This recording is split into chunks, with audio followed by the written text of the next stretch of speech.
Aujourd'hui, dans le livre de la jungle Mission Safari, nous allons apprendre des choses sur l'endroit le plus froid du monde et sur certains animaux qui y vivent.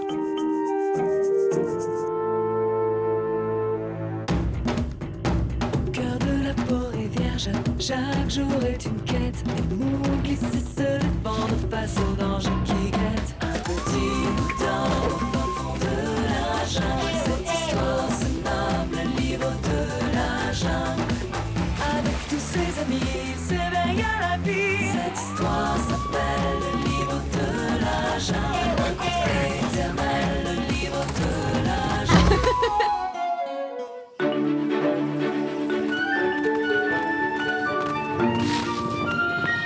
Regarde, Balou! La migration des bisons a déjà commencé. Ils ne reviendront pas avant le printemps. J'espère que tu as gardé assez de viande de bison pour tenir jusque-là. La saison a été bonne, nos réserves devraient suffire. Parce qu'on a beaucoup de viande. La réserve doit pouvoir durer longtemps, Mowgli. Je suis un petit homme en train de grandir. Il faut bien que je mange quelque chose. Tu as tout à fait raison, Mowgli. Mais il ne faut pas que tu manges toutes tes provisions en une seule fois. Très bien dit, Balou. Tu comprends, parfois, il faut faire durer les provisions. Elles sont très précieuses. Comme le font les animaux qui vivent dans l'endroit le plus froid de la Terre. Dans l'Arctique, au nord de la Russie, les animaux n'ont que quelques mois dans l'année pour se remplir le ventre de nourriture. Le reste de l'année, la Terre est recouverte d'une épaisse couche de neige. C'est l'endroit au monde où il y a le plus de rennes. Il paraît qu'il y en a près d'1 million sur la péninsule de Taimyr. Les rennes broutent paisiblement au milieu d'une colonie d'oies des neiges. Les oies se méfient de ces nouveaux et grands voisins. Les premiers petits viennent de naître. Après seulement quelques heures auprès de leurs parents, les oisons, c'est comme ça qu'on appelle les petits de l'oie, peuvent déjà quitter le nid et commencer à explorer les environs. C'est un moment dangereux pour ceux qui viennent tout juste de sortir de leur coquille. Si un renard s'approche trop, il vaut mieux se cacher sous l'aile de sa maman.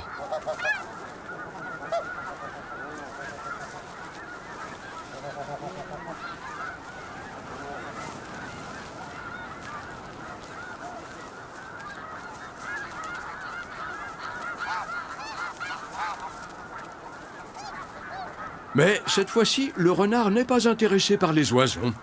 Il a trouvé un campagnol dans les buissons.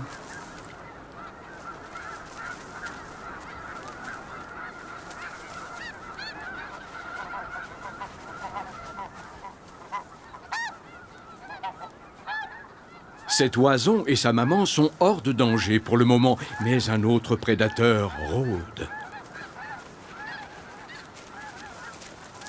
En temps normal, cette grosse martre n'hésiterait pas à attaquer une oie. Mais heureusement, pour cette fois, elle se contente d'un œuf et elle laisse les oiseaux en paix. Pour les petits, accompagnés de leurs parents, c'est le dernier moment de repos avant de traverser la toundra, une plaine sans arbres couverte de mousse. À l'arrivée, ils trouveront des grands lacs qui les protégeront et leur permettront de se nourrir. Le voyage sera long et difficile. Ils devront peut-être marcher 70 km et la météo sera très changeante. Le sais-tu? En vol, les oies forment un V qui pointe vers l'avant. Les oiseaux à l'arrière économisent ainsi de l'énergie grâce aux tourbillons d'air créés par les oiseaux qui sont juste devant.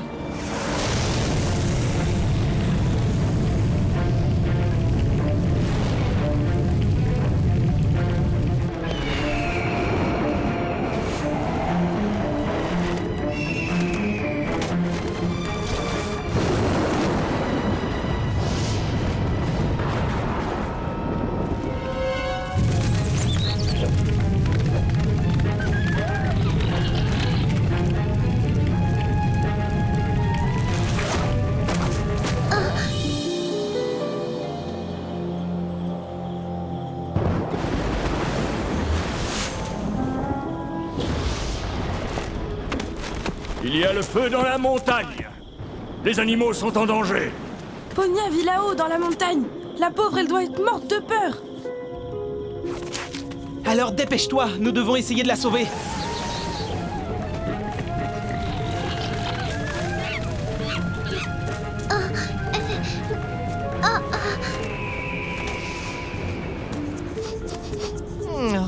n'y a rien à manger.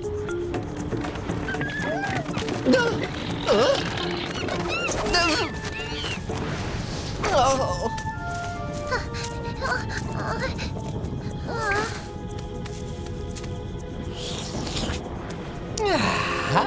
Dépêche-toi, Bagheera!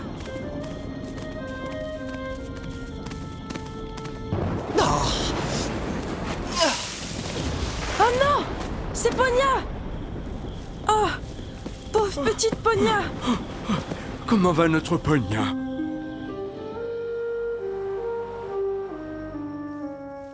Balou, elle dort depuis très très longtemps. Ne t'inquiète pas, Mowgli, le repos va lui faire beaucoup de bien.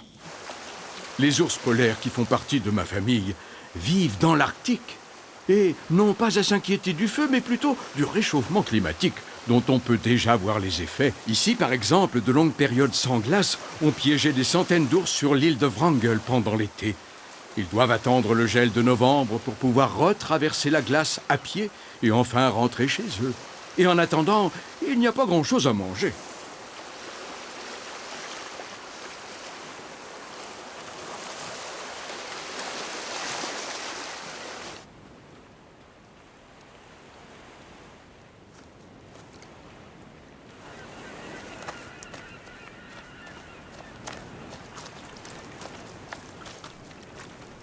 Les ours sont de très bons chasseurs, surtout quand ils ont faim.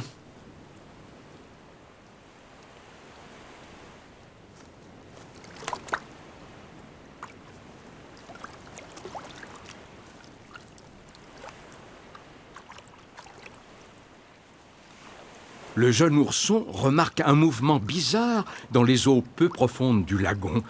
Il décide de regarder ça de plus près.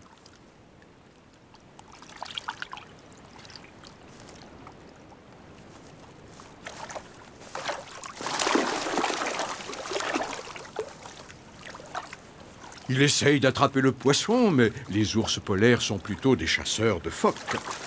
Ce n'est que lorsqu'ils sont vraiment affamés qu'ils se mettent à pêcher. Le jeune ourson n'est pas un pêcheur très agile, mais si le poisson est bon, il saura bientôt comment attraper cette proie dont il n'a pas encore l'habitude.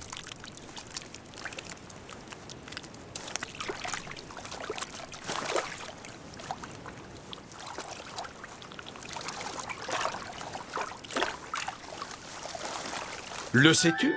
Les ours polaires ont un excellent nez. Leurs cellules olfactives, qui leur permettent de sentir les odeurs, sont extrêmement nombreuses et leur odorat est 100 fois plus puissant que celui d'un homme. Je ne vois sur elle aucune blessure. Elle a dû complètement s'épuiser en fuyant devant le feu. Où est-ce que je suis? Ah, tu es en sécurité, Ponia. Ne t'inquiète pas, on va bien s'occuper de toi. Merci beaucoup. Merci beaucoup. Dans l'Arctique aussi, c'est important de rester solidaire. Comme chez les bœufs musqués, par exemple, qui travaillent ensemble pour défendre leur troupeau. En septembre, c'est le début des combats entre adversaires.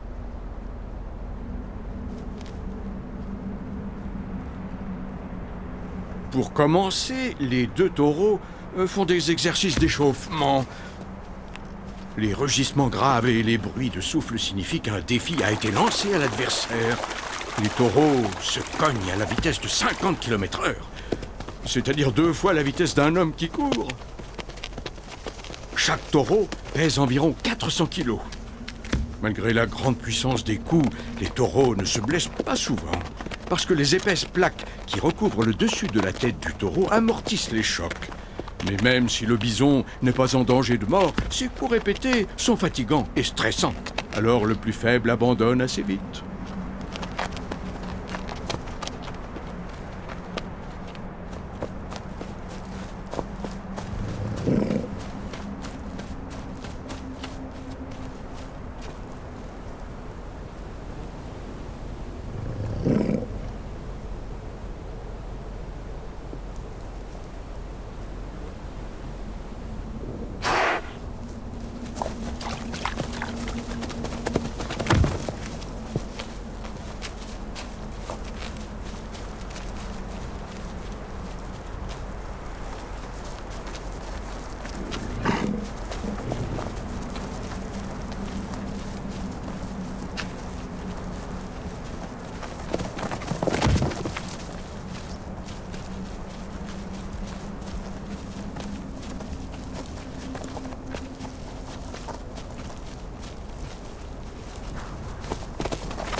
Le sais-tu? Les bœufs musqués existent depuis 1 million d'années et ils ont survécu à l'ère glaciaire. Certains d'entre eux peuvent peser jusqu'à 650 kilos, ce qui correspond au poids d'au moins 7 hommes adultes. Chil, ramène Ponia jusqu'à sa maison et prends bien soin d'elle. Il ne faut surtout pas qu'elle croise